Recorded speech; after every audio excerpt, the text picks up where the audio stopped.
দেশের ২৬ লাখ মানুষ চোখের গ্লুকোমা রোগে আক্রান্ত। ভবিষ্যতে ৬২ লাখ মানুষ আক্রান্ত হতে পারে এই রোগে। বিশ্বের প্রায় ৮ কোটি মানুষ এখন এই অসুখে ভুগছেন। ২০৪০ সাল নাগাদ এই সংখ্যা প্রায় ১১ কোটিতে পৌঁছাবে। বাংলাদেশ গ্লুকোমা সোসাইটি এক সার্ভে রিপোর্টে এমন তথ্য উঠে এসেছে। তবে সঠিক সময়ে চোখের এই রোগ নির্ণয় করে চিকিৎসা নিতে পারলে অন্ধত্বের ঝুঁকি থেকে রক্ষা পাবে অনেকেই। এই রোগের আদ্যপান্ত রোগের লক্ষণ করণীয় নিয়ে রিপোর্ট করছেন আবির আহমেদ। বিকাশে কম খরচে ক্যাশ আউটের লিমিট বেড়ে ৫০,০০০, প্রিয় এজেন্টও ২টা।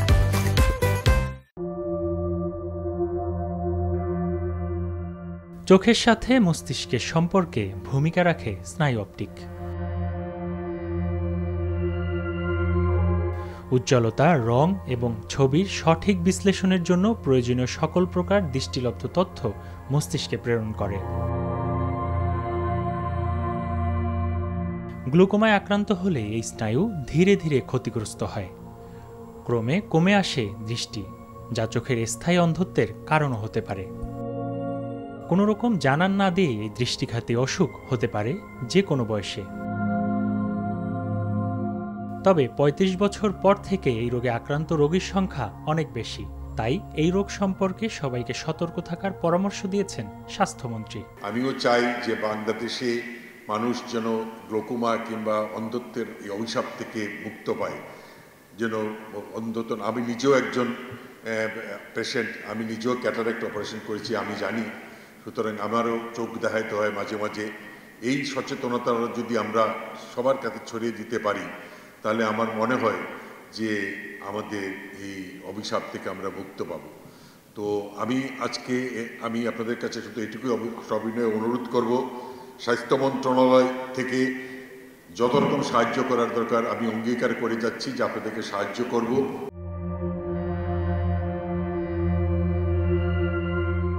ঠিক সময়ে চিকিৎসা শুরু না হলে চিরতরে দৃষ্টিশক্তিও কেড়ে নিতে পারে এই রোগ। গ্লুকোমা চোখেরই একটি রোগ, যেখানে সাধারণত চোখের প্রেশার বেড়ে চোখের নার্ভের ক্ষতি হয়। তখন আমরা দৃষ্টির পরিসীমা যেটা থাকে, দৃষ্টির পরিসীমা আস্তে আস্তে কমতে থাকে, কমতে কমতে একদম ব্লাইন্ড হয়ে যান। সবচেয়ে অসুবিধা হলো এই রোগটার কিন্তু সিমটম থাকে না সাধারণত, মানে উপসর্গ না থাকলে মানুষ বুঝবেন কি করে তার গ্লুকোমা হচ্ছে কি হচ্ছে না। সেজন্য আসলে মানুষ ৩৫ বছর বয়সের পরে যখন গ্লুকোমা বেশি দেখা যায় তখন পরীক্ষা করা উচিত চোখের, যে তার চোখের গ্লুকোমা সিমটম ডেভেলপ করেছে কিনা, তার চোখের নার্ভটা ঠিক আছে কিনা, তার নার্ভের লেয়ারগুলো ঠিক আছে পরীক্ষা করা উচিত। পরীক্ষা করলে যদি গ্লুকোমা থাকে চিকিৎসা আছে, পরীক্ষা না থাকলে তো আলহামদুলিল্লাহ ভালো আছেন। গ্লুকোমা নারী পুরুষ উভয়েরই হতে পারে, তবে এই রোগের ভিন্ন ধরনও রয়েছে। নারী পুরুষ মোটামুটি সমান সমানই হয়, তবে গ্লুকোমার ধরন যদি আপনি জানেন যে গ্লুকোমা দুটি ধরন থাকে। একটি হলো ওপেন অ্যাঙ্গেল গ্লুকোমা, চোখের একটা অ্যাঙ্গেল থাকে, এটা ওপেন থাকে, সেটা প্রায় ৭৮% লোকের বাংলাদেশে পুরুষের বেশি হয়। আর ওই একই গ্লুকোমা অ্যাঙ্গেল ক্লোজারগুলো যদি হয়, অ্যাঙ্গেল ক্লোজ, এটা সাধারণত 16% লোকের হয়। তা সেদিক থেকে বলা যায় যে এটা কিন্তু বেশিরভাগ হলো ওপেন অ্যাঙ্গেল গ্লুকোমা, নারী পুরুষের হতে পারে।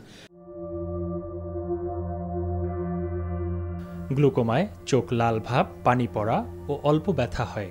এই উপসর্গগুলো পরে আরও বেড়ে যায়। দৃষ্টিশক্তি কমে আসে, মাথা ব্যথা হয়, বমির উদ্রেক হয়। এই সার্ভে থেকে আরেকটা জিনিস বেরিয়ে এসেছে যে মহিলাদের চোখের ডাক্তার দেখাতে হবে, চোখের হাসপাতালগুলোতে নিয়ে যেতে হবে, তাদের দেখতে হবে তাদের অ্যাঙ্গেল ক্লোজার গ্লুকোমার সম্ভাবনা রয়েছে কিনা, কারণ এই দুটো অসুখই নীরব ঘাতক, নীরবে অন্ধত্ব হয়ে যায়। পাঠ্য বইয়ে গ্লুকোমা রোগের বিষয়টি আনার আহ্বান জানিয়েছেন বাংলাদেশ গ্লুকোমা সোসাইটি। এখানে মিনিস্টার সাহেবদের দাওয়াত করেছি, এখানে সরকারের লোকের দাওয়াত করেছি। কারণ আমাদের মিনিস্টার সাহেবের উচিত যে আমাদের এইগুলো কালেক্ট করে সরকারকে জানানো, সরকার থ্রুতে এটা পাঠ্য বইতে যাবে। বাংলাদেশ গ্লুকোমা সোসাইটি বাংলাদেশের চোখের চিকিৎসকদের একটি বিশেষ সোসাইটি। বর্তমানে সদস্য সংখ্যা ১০৮। এই সোসাইটি গ্লুকোমা রোগ নিয়ে কাজ করে।